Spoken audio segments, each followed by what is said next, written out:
В последний момент, где-то метров за 5, я такую желтую тележку увидел.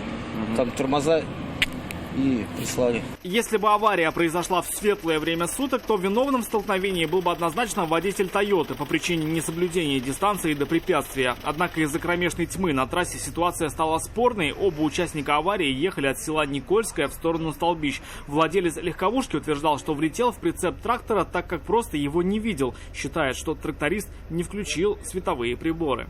Я тоже дальний свет выключил. Встречка была. И вот, может, в этот момент на ближнем свете даже, и если на дальнем ехал, может, увидел бы. Второй участник аварии свою вину отрицал, утверждая, что все габариты у него были включены, однако доказать это сотрудникам ГИБДД на месте он не смог. Все горело.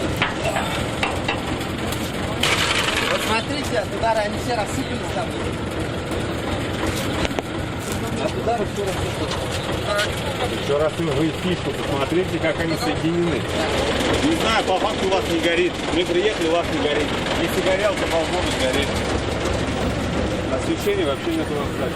Затем тракторист попросил обратить внимание автоинспекторов на отсутствие женщины, которая на момент аварии находилась в салоне легковушки. Мужчина намекал, что за рулем могла быть она, тогда как владелец «Тойоты» эту версию отрицал. Завязался спор. Вы сейчас говорите, женщина была за рулем. Кто был за рулем? Из руля выходил кто?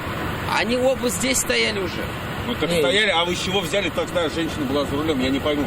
Это мое мнение, потому что она села и села. Нет, это есть мнение, есть факт. Она мнение не села спрашивают. и уехала. Мнение, это, понимаете, это кажется по-разному. Люди в аварии не пострадали. Разбитая легковушка, по мнению ее владельца, уже не подлежит восстановлению. На чьи плечи ляжет компенсация за причиненный материальный ущерб, скорее всего, станет известно на детальном разборе в госавтоинспекции.